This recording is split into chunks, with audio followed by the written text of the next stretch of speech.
উপপাদ্য বা জ্যামিতি করার আগে প্রথমে 3-4টে জিনিস ভালো করে জানতে হবে। যেমন এখানে যদি আমরা একটা ফোঁটা দিই, নাম দিই একটা এ, তাহলে এখানে এ হলো একটা বিন্দু। এবার যদি এমন একটা দাগ টানা থাকে স্কেল দিয়ে, তারপর যদি এমনভাবে তীর দিয়ে দিই দুই পাশে, তাহলে এটা হলো একটা সরল রেখা। এবার এর থেকে যদি আমি একটা কিছু কেটে নিই, ধরে নিলাম এটার নাম বিসি, তাহলে বিসি একটা সরল রেখা। আবার যদি এইটুকু কেটে নিই তাহলে এটা একটা রেখাংশ। তাহলে এখানে আমি যদি লিখে দিই বিসি, তারপরে এমনভাবে দিয়ে দিই, তাহলে এটা হয়ে গেল একটা সরল রেখা। আর যদি শুধু লিখি বিসি, তাহলে এটা হলো একটা সরল রেখা অংশ, রেখার একটা অংশ। এবার যদি দুটো সরল রেখা, একটা এমন সরল রেখা, এবারে এই সরল রেখাটাকে তুলে যদি আমি উঁচু করে দিই, মানে এমন ছিল, এমন করে যদি একটু উঁচু করে দিই, তাহলে এটা আবার এই রকমই দেখতে লাগবে। তাহলে এখান থেকে এই দূরত্ব, এখান থেকে এই দূরত্ব সমান, তার মানে এটা হলো সমান্তরাল সরলরেখা। যদি আমি এখানে নাম দিয়ে দিই, যেমন এটা হলো পি কিউ আর এস, তাহলে পি কিউ, কি এটা সরলরেখা, সমান্তরাল কার সাথে, আর এস এর সঙ্গে, তাহলে এটা গেল সমান্তরাল চিহ্ন।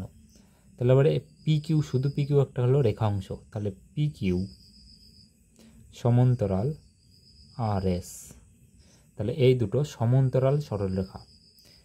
এবার যদি এমন থাকে, এবার রেখাংশ দিয়ে করে দিই,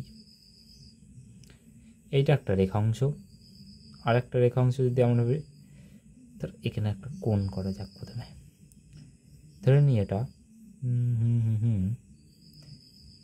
এ বি সি, তাহলে এ বি সি যে এই কোণটা হলো, সেটা হলো কোণ লেখা এইভাবে এ বি সি, যেই কোণটা নেবো সেটা মাঝখানে, এটা হলো 180 ডিগ্রি।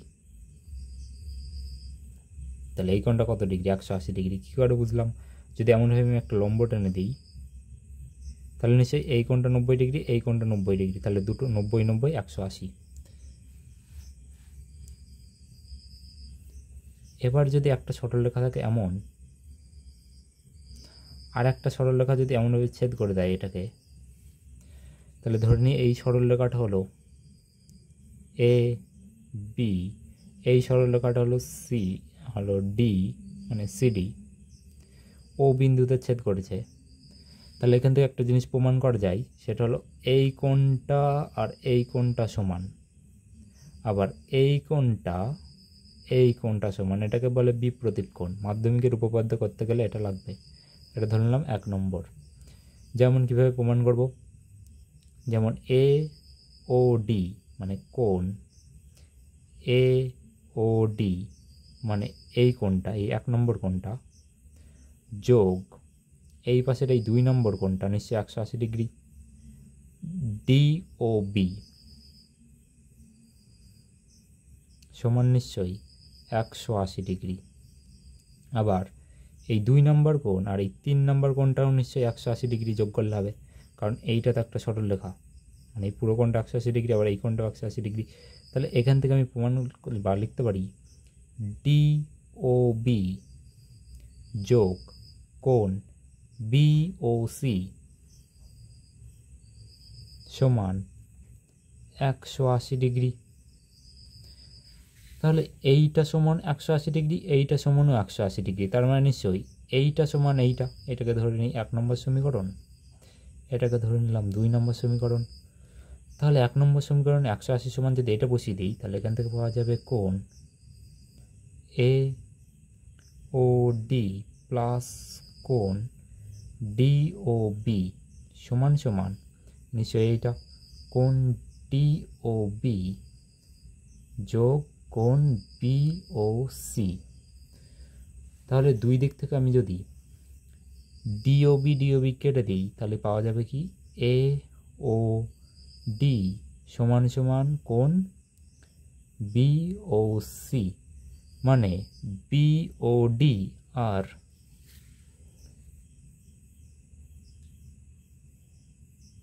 না এ ও ডি আর বি ও সি, এই 1 আর 3 নম্বর কোণটা হলো সমান।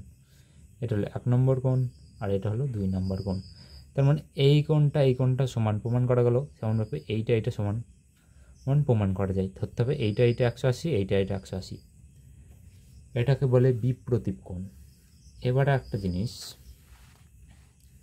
এবারে যদি এমন সরলরেখা না থাকে, যদি সমান্তরাল সরলরেখা থাকতো, মানে এটা হলো 2 নম্বর প্রমাণ। যদি দুটো সমান্তরাল সরলরেখা বা রেখাংশ থাকে, এই গেল, মানে এই রেখাটা এটাকে যদি টেনে দিয়ে এখানে নিয়ে আনি, তার মানে এই রেখাটা একটা রেখা হয়ে যাবে বা সমরেখা হয়ে যাবে তখন। এবারে যদি আমি এটাকে টেনে দিই, তাহলে এখানে কতগুলো রেখা আছে, এটাকে নাম দিই যদি আমি পি কিউ আর এস, এটাকে ধরে নিই ভি ইউ, এটাকে যদি আমি করে নিই ও, এটাকে করে দিলাম ধর টি, তাহলে নিশ্চয়ই এই কোণটা, এই রেখাটা যেহেতু একই রেখা, তার মানে নিশ্চয়ই এই কোণটা আর এই কোণটা একই কোণ, তাই এই কোণ দুটোকে বলে অনুরূপ কোণ। তেমনই আবার এই কোণটাকে বলে অনুরূপ কোণ। এই কোণটার সাথে এই কোণটা অনুরূপ কোণ, আবার এই কোণটার সাথে এই কোণটা অনুরূপ কোণ। এবার একটা জিনিস যদি এমন দেই, এটা ধর 1 নম্বর, এটা হলো 2 নম্বর, এইটা তো একই কোণ, অনুরূপ কোণ। তাহলে এইটা সমান যদি এইটা হয়, আবার এইটা সমান এইটা, তাহলে নিশ্চয়ই এইটা আর এইটা সমান, এখান থেকে জানি। তাহলে এইটা আর এইটা নিশ্চয়ই সমান, কারণ এইটার সাথে এইটা সমান। তাহলে এই কোণটাকে বলে একান্তর কোণ। তেমনই আবার এই পাশের কোণটা আর এই পাশের কোণটাকে বলে একান্তর কোণ। তাহলে যদি কোনো সরলরেখা থাকে, তাহলে এখানে একান্তর কোণ কোনটা?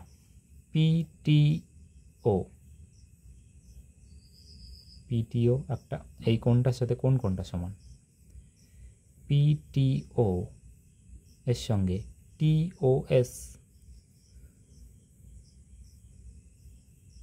কারণ এইটার সাথে এইটা সমান, আবার এইটার সাথে এইটা সমান, তার মানে নিশ্চয়ই এইটার সাথে এইটা সমান, তাহলে এটাকে বলে একান্তর কোণ। তেমনভাবে এইটার সাথে এইটা সমান, আবার এইটার সাথে এইটা সমান, এইটার সাথে এটা সমান, এইটার সাথে এটা সমান, তার মানে এইভাবেই।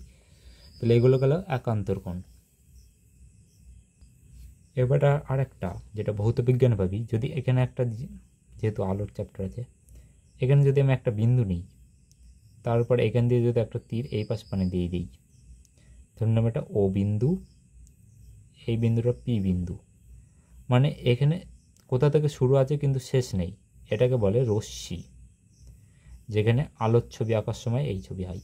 তাহলে এটাকে কেমনভাবে রেখে ও পি, যেহেতু ও থেকে পি এর দিকে যাচ্ছে, তাই জন্য ও পি এর মাথায় এই তীর, এটা 9-এ ভেক্টরেও থাকে, তাহলে এটাকে কি হলো? রশ্মি।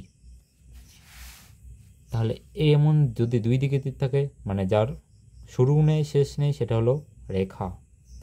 আর যদি রেখার একটা অংশ নিই, যদি এমন করেই নিলাম কেটে নিয়ে, মানে বি সি, মানে যার দুটো বিন্দু দিয়ে সীমাবদ্ধ, তাকে বলে রেখাংশ।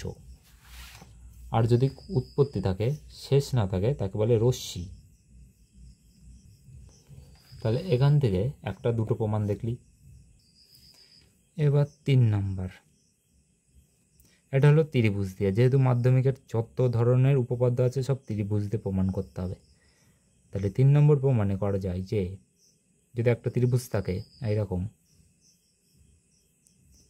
এবার একটা ত্রিভুজের 3টে কোণের যোগফল কত হয়? 180 ডিগ্রি, সেটার প্রমাণ। ধরে নিলাম এই রেখাটা, এটার নামই দিয়ে দিই এ বি সি, একটা ত্রিভুজ। এবার এই বিসির সমান্তরাল যদি একটা রেখা টেনে দিই এই জায়গাটায়, ধরে নিলাম তার নাম ই আর এফ, তাহলে নিশ্চয়ই এইটার সাথে এইটা যেহেতু সমান্তরাল, তার মানে এই কোণটা সমান, আবার এই কোণটা সমান, আবার এই কোণটা তো ত্রিভুজেরই কোণ। তাহলে এখান থেকে নিশ্চয়ই লেখা যায় যে ই এ বি, যদি আমি রেখার কোণ ধরে নিই, কোণ ই এ বি প্লাস মানে এই কোণটা যোগ এই কোণটা যোগ এই কোণটা নিশ্চয়ই 180 ডিগ্রি, যোগ বি এ সি যোগ সি এ এফ সমান নিশ্চয়ই 180 ডিগ্রি, যেহেতু এটা সরলরেখা।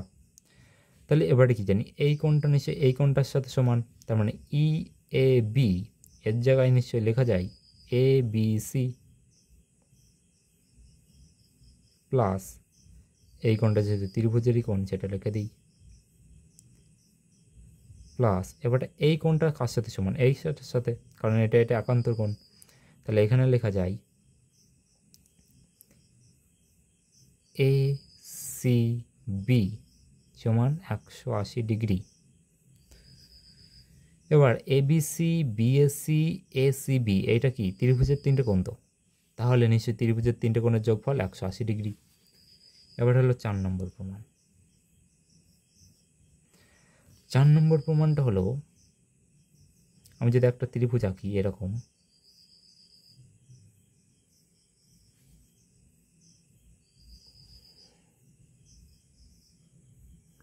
এবার যদি যে কোনো একটা বাহুকে বাড়িয়ে দিই,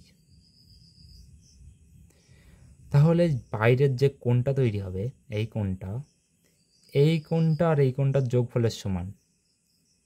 এটা যদি আমি নাম দিই ও পি কিউ আর, তাহলে এখানে একটা কি জানি, ত্রিভুজের তিনটে কোণের যোগফল কত, 180 ডিগ্রি এখান থেকে দেখলাম।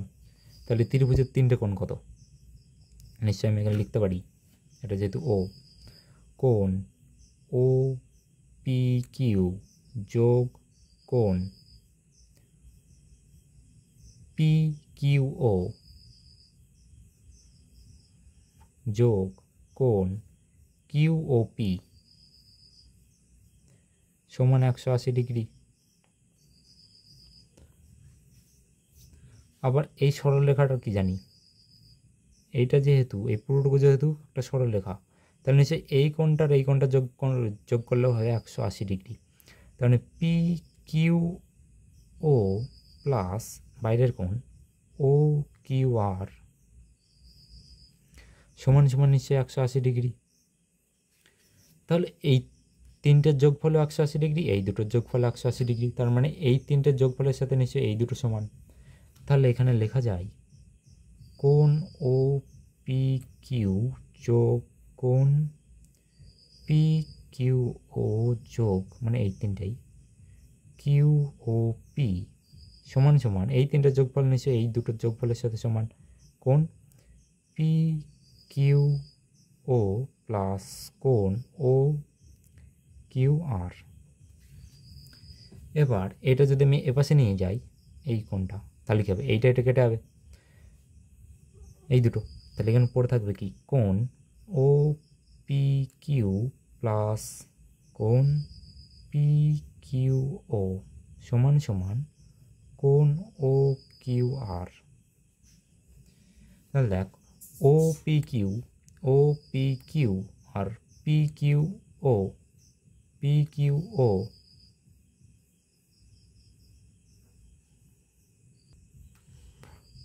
এখানে একটা ভুল করে দিয়েছি, মানে এই কোণটার সাথে এই কোণটা কাটবে, তাহলে এখানে পড়ে থাকবে কি কিউ ও পি। তার মানে কিউ ও পি এই দুটো সমান কি, তাহলে এই কোণটা আর এই কোণটা সমান এই কোণটা, এই যে এখানে পেয়ে গেলাম। তাহলে এই দুটো লিখে গেলাম প্রমাণিত, এখানে বা লিখে দিতে হবে, এইটা গেল। আর একটা কি উপপাদ্য আছে 5 নাম্বার,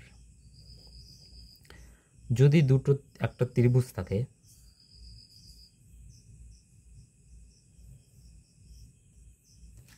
তার যদি এই বাহুটা আর এই বাহুটা যদি সমান হয়, তাহলে এই কোণটা আর এই কোণটাও হবে সমান। ধরে এ বি সি একটা ত্রিভুজ। এবার এইটা প্রমাণ করার আগে শিখতে হবে সর্বসম আর সদিশ। সর্বসম মানে এই ত্রিভুজটার আকার আকৃতি যেরকম, এই পাশে যার আর একটা এমন ত্রিভুজ আছে, ওটা ধরে নিই এইরকমই দেখতে,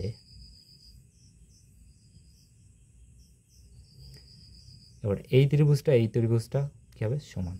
ধরে নিই এটা পি কিউ আর। এবার এইটা মনে রাখতে হলে এমনভাবে মনে রাখবি যে ত্রিভুজের যেহেতু তিনটে বাহু, যদি ত্রিভুজের তিনটে মিল থাকে তাহলে ত্রিভুজ দুটি হবে সর্বসম। যেমন আমি যদি ধরে নিই এই বাহুটা আর এই বাহুটা সমান, আবার এই কোণটা সমান, আর একটা এই কোণটা সমান, তাহলে তিনটে মিল হলো, তাহলে নিশ্চয়ই এই ত্রিভুজটা সমান। তার মানে এটাকে বলে সর্বসম। এটা মনে রাখ। আর সদিশ মানে হলো এই রকমই ত্রিভুজ। ধরে নিই একটা ত্রিভুজ যেটা আকারে ছোট, এটা হলো সদিশ। মানে এই ত্রিভুজটাও যেমন দেখতে, এই ত্রিভুজটাও তেমন দেখতে, কিন্তু আকারে ছোট, তাই একে বলে সদিশ। এবার এই ত্রিভুজটার আকার আকৃতি যেরকম, এই ত্রিভুজটাও তেরকম, তাই একে বলে সর্বসম। এটার নাম দিয়ে দিই ই এফ জি। এবার দেখ এইটাও যেমন দেখতে, এইটাও তেমন দেখতে, তার মানে এই দুটো পরস্পর সদিশ। আবার এইটাও সদিশ, কিন্তু এটা সর্বসম না, এটা সর্বসম। তাহলে এটা মনে রাখবে কীভাবে? সর্বসম আর একটা হলো সদৃশ্য।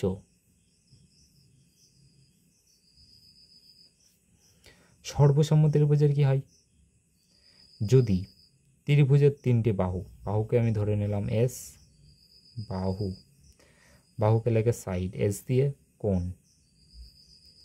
কোণকে বলে অ্যাঙ্গেল, তাই লেগে এ দিয়ে।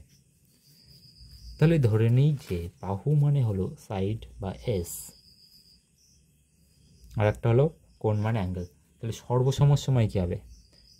এইটা সর্বসম কখন হবে? যদি এদের তিনটে বাহু সমান হয়, তাহলে তিনটে বাহু সমান হতে পারে, অথবা একটা বাহু আর দুটো কোণ, অথবা একটা কোণ আর দুটো বাহু, এই তিনটে যদি মিল থাকে তার মানে এইটা কি সর্বসম। এবার সদিশ কখন হবে? নিশ্চয়ই সর্বসম ত্রিভুজ, সদিশ ত্রিভুজ। তার মানে একটা কোণ দুটো বাহু, অথবা একটা কোণ দুটো বাহু, বা দুটো কোণ একটা বাহু, অথবা তিনটি কোণই যদি হয় সমান, তাহলে একে বলে সদিশ। তাহলে শুধু সদিশ মনে রাখার জন্য মনে রাখতে হবে যে তিনটে কোণই সমান হয় তাহলে সদিশ হয়, আর বাদ বাকিতে থাকলেই। আর যদি তিনটে কোণ সমান হওয়া বাদেও যদি এই তিনটে ভিতর যে কোনো একটা মিল থাকে তাহলে সেটা হলো সর্বসম। তাহলে দুটো সর্বসম ত্রিভুজের সব কিছু হয় সমান। তাহলে পরের প্রমাণটা কত? 5 নম্বর প্রমাণ বা 6 নম্বর প্রমাণ। তাহলে 6 নম্বর প্রমাণে করব হলো একটা ত্রিভুজ, ধরুন এই ত্রিভুজটার নাম ও পি কিউ।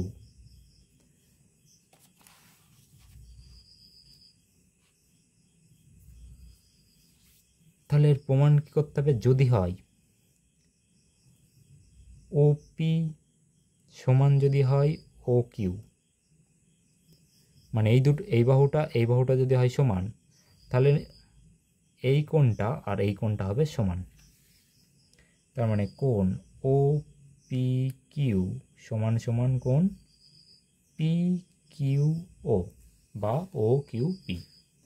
তার মানে কোণটাকে এইভাবেও লেখা যায় পি কিউ ও বা ও কিউ পি।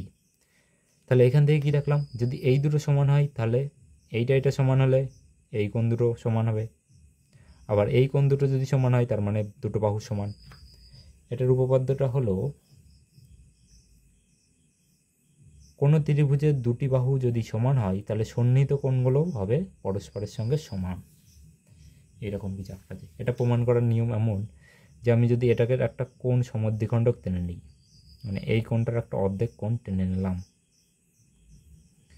তার মানে এই কোণটার এইটা আর এইটা হলো সমান, তাহলে এখানে দুটো ত্রিভুজ তৈরি হবে।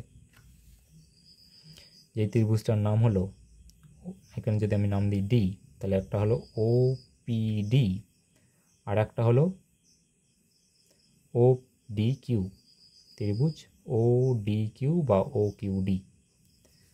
তাহলে এই ত্রিভুজের ভিতরে তিনটে মিল খুঁজতে হবে। তার মানে এই বাহুটা তো দুটোর ভিতরে আছে, তার মানে ওডি। এটা কি সাধারণ বাহু,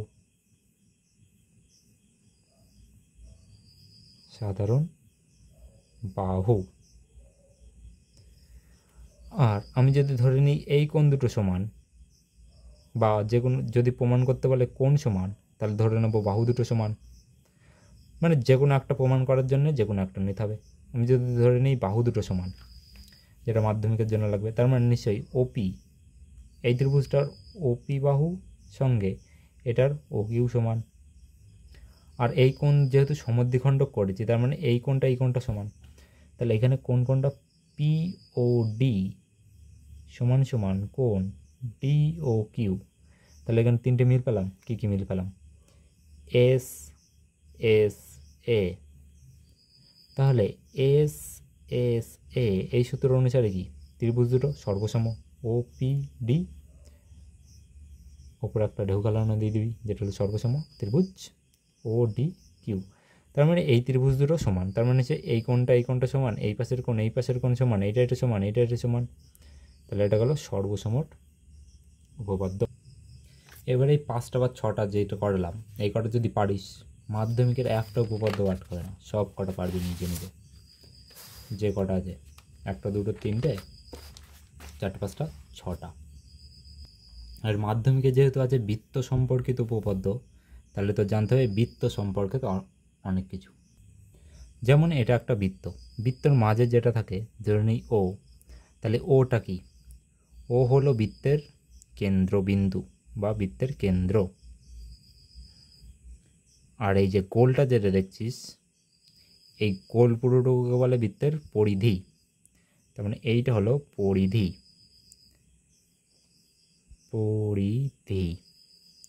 এটা পরিধি কি জিনিস? যদি একটা চতুর্ভুজ থাকতো, বা যদি এমন করে নিই একটা গোল, তাহলে এই 4-5টাকে কি বলে? এটাকে বলে পরিসীমা। চতুর্ভুজের ক্ষেত্রে এটাকে বলে পরিসীমা।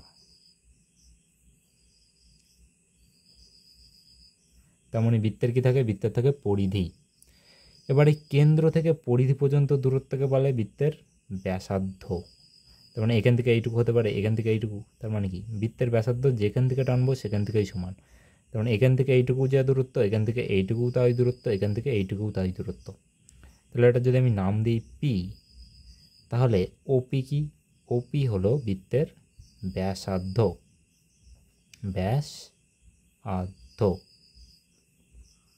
ব্যাসার্ধ মানে ব্যাসের অর্ধেক। তার মানে এখান থেকে এইটুকু যদি হয় ব্যাসার্ধ, তার মানে নিশ্চয়ই এটাকে যদি আমি এই পাশে বাড়িয়ে দিই, এটাকে যদি আমি পি কিউ করে দিই, তার মানে এখান থেকে এতখানি, মানে এখান থেকে যদি স্কেল দিয়ে ধরি, এখান থেকে এসে কেন্দ্রকে ছেদ করে যেটা গিয়েছে তাকে বলে ব্যাস। তার মানে পি কিউ বৃত্তের হলো ব্যাস। এবার দেখ, যদি আমি এখান থেকে এইটুকু ধরি, যে ব্যাসার্ধ মানে রেডিয়াস, যাকে লাগে আর দিয়ে, তাহলে রেডিয়াস মানে কি আর। তাহলে ব্যাস মানে কি? ব্যাস মানে তো এখান থেকে শুরু করে এতখানি। তার মানে এখানে কটা ব্যাসার্ধ আছে? দুটো ব্যাসার্ধ। তার মানে এইটাও আর। তার মানে ব্যাস মানে আর প্লাস আর সমান সমান কি 2r। আর এই যে পরিধির যে সূত্রটা আছে 2πr, এটা কেন হয় পরে একবার দেখে দেবো। মানে পরিধি মানে বৃত্তের, পরে দেখা যাচ্ছে।